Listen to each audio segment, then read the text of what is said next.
وَإِلَىٰ ثَمُودَ أَخَاهُمْ صَالِحًا، اور سمودیوں کی طرف ان کے بھائی صالح کو بھیجا. قَالَ يَا قَوْمِ اعْبُدُوا اللَّهَ مَا لَكُم مِّنْ إِلَٰهٍ غَيْرُهُ، فرمائے میرے لوگوں عبادت کرو اللہ کی، نہیں ہے تمہارے لیے معبود کوئی اور. قَدْ جَاءَتْكُمْ بَيِّنَةٌ مِّن رَّبِّكُمْ، یقیناً آ چکے ہیں تمہارے پاس روشن دلیل تمہارے رب کے ہاں سے. اللہ تعالیٰ نے حضرت صالح علیہ السلام کے ذریعے ایک کرامت ظاہر کی. لوگ ان کے پاس جمع ہو گئے کہ ہم ایمان لانے کے لیے تیار ہیں، لیکن ہمارے منہ مانگا معجزہ دکھاؤ. صالح علیہ السلام کچھ حیران سے ہوئے تو حضرت جبریل آئے اور اللہ تعالیٰ کا پیغام سنایا کہ بہت زیادہ پریشان ہونے کی ضرورت نہیں ہے، آپ پوچھ لیں ان سے کیا مانگ رہے ہیں. چنانچہ انہوں نے کہا کہ پہاڑ سے ایک اونٹنی نکلا ہے. حضرت نے 2 رکعت نماز پڑھی، بارگاہ الہی میں دعا کی. ایک چٹان تھا وہ پھٹ گیا، اس سے ایک اونٹنی نکل آئی، باہر آ کے بیٹھ گئی اور اس نے ایک بچی دے دی. مشرکین و کافرین بڑے دم رہ گئے اور بجائے ایمان لانے کے کہنے لگے کہ یہ پیغمبر بہت بڑا جادوگر ہے، جیسے چاہتا ہے کر کے دکھاتا ہے. توبہ. حضرت صالح علیہ السلام نے ان سے کہا کہ آپ حضرات اب اس اونٹنی کا احترام کریں اور تکلیف نہ دیں ورنہ عذاب آ جائے گا. اونٹنی بہت بڑی عجیب الخلقت تھی.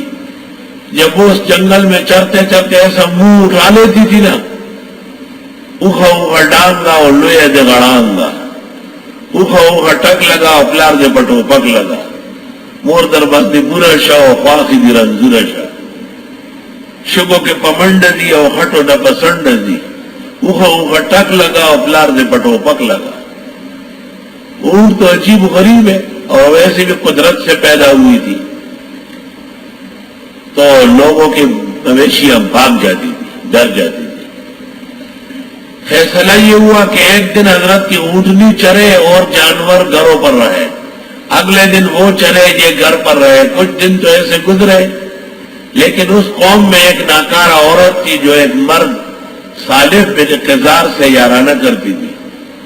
اس کو کہا کب تک ہم چوری چپ کے یہ کام کریں گے، میں کھل کر تیرے ساتھ نکاح کرتی ہوں، صالح کی اونٹنی سے میری جان چھڑاؤ.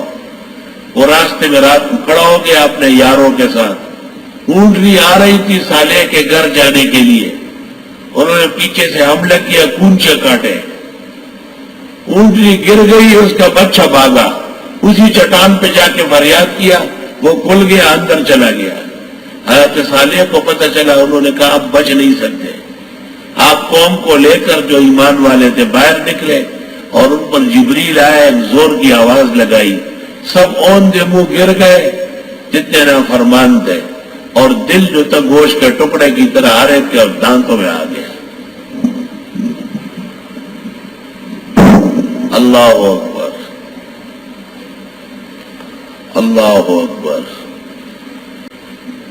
ہذہ ناقۃ اللہ، یہ اونٹنی ہے اللہ کی، لکم آیۃ، اس میں نشانی ہے. فذروها، چھوڑو اسے، تاکل فی ارض اللہ، کھائے اللہ کے سرزمین میں. ولا تمسوها بسوء، نہ چھوؤ ان کو تکلیف. فیاخذکم عذاب علیم، بس آن پکڑا تم کو عذاب دردناک. واذکروا اذ جعلکم خلفاء من بعد عاد، یاد کرو جب بنایا تم کو جانشین عادیوں کے بعد. وبواکم فی الارض، ٹکانے دیے تم کو زمین میں. تتخذون من سہولها قصورا، بناتے ہو ہموار زمین میں عمارات. قصور قصر کی جمع ہے. الا یا ساکن القصر المعلی ستدفن عن قریب فی التراب وتنحتون الجبال بیوتا، اور تراشتے ہو پہاڑوں میں گھر. پورے پورے پہاڑ کٹے ہوئے اب بھی موجود ہے. اسمس صالح کہلاتی ہے، اسمس. فاذکروا آلاء اللہ، یاد کرو خدا کی نعمتیں. ولا تعثوا فی الارض مفسدین، مت کرو ملکوں میں فسادی بن کر. قال الملأ الذین، استکبروا من قومه، کہنے لگے سرداران متکبر قوم، للذین استضعفوا، کمزوروں کو، لمن آمن منہم، جو ان میں ایمان لائے، اتعلمون ان صالحا مرسل من ربهم، تم جانتے ہو صالح پیغمبر بن گئے رب کے؟ یہ مذاق کے طور پہ تمہیں پتا ہے صالح پیغمبر ہو گیا؟ قالوا انا بما ارسل به مؤمنون، کہنے لگے جس کے ساتھ وہ بھیجے گئے ہم ایمان لائے۔ قال الذين استكبروا، کہنے لگے تکبر والے، انا بالذی آمنتم به کافرون، لیکن ہم اس دین پر جس پر تم ایمان لائے نہیں مانتے۔ فعقروا الناقۃ، انہوں نے کونچے کاٹ ڈالے اونٹنی کے، وَعَتَوْا عَنْ أَمْرِ رَبِّهِمْ، نافرمانی کی رب کے کہنے کی، وَقَالُوا يَا صَالِحُ ائْتِنَا بِمَا تَعِدُنَا إِن كُنتَ مِنَ الْمُرْسَلِينَ، اور کہنے لگے صالح لے عذاب اگر آپ خدا کے پیغمبر ہیں۔ فَأَخَذَتْهُمُ الرَّجْفَةُ، پس آن پکڑا ان کو ایک جھٹکے نے، رجفہ جھٹکا۔ فَأَصْبَحُوا فِي دَارِهِمْ جَاثِمِينَ، ہو گئے اپنے گھروں میں اوندے منہ۔ فَتَوَلَّىٰ عَنْهُمْ، حضرت نے منہ موڑا۔ وَقَالَ يَا قَوْمِ لَقَدْ أَبْلَغْتُكُمْ رِسَالَةَ رَبِّي، اے لوگوں میں پہنچا چکا ہوں رب کا پیغام، وَنَصَحْتُ لَكُمْ، تمہیں سمجھا چکا ہوں، وَلَٰكِن لَا تُحِبُّونَ النَّاصِحِينَ، لیکن تم پسند نہیں کرتے خیر خواہوں کو۔ قالوا، کہنے لگے اجئتنا لنعبد اللہ وحدہ،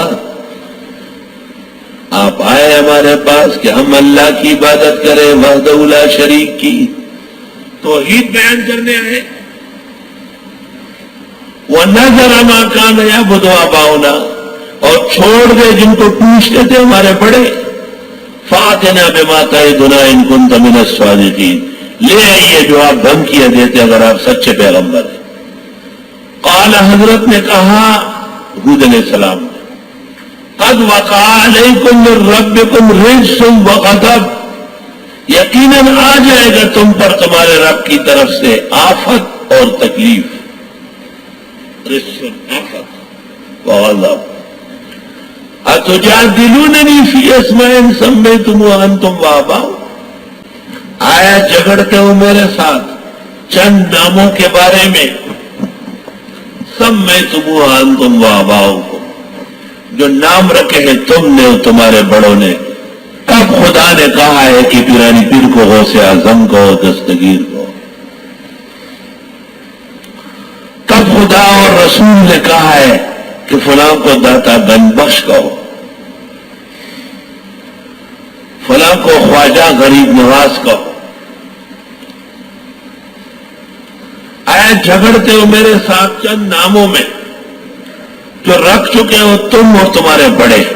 ما نزل اللہ بہا من سلطان، نہیں اتارا اللہ نے اس کی کوئی دلیل۔ فانتظروا، پس انتظار کرو، انی معکم من المنتظرین، بے شک میں بھی تمہارے ساتھ انتظار کرنے والے میں سے ہوں۔ فانجیناہ، پس ہم نے بچایا حضرت کو، والذین آمنوا والذین معہ، جو ان کے ساتھ تھے، برحمت منا، اپنی خاص رحمت سے۔ وقطعنا دابر الذین کذبوا بآیاتنا، اور کاٹ کے رکھ دیے جڑیں ان لوگوں کی جو تکذیب کرتے تھے آیات کی، وما کانوا مومنین، اور ایمان نہیں لاتے تھے۔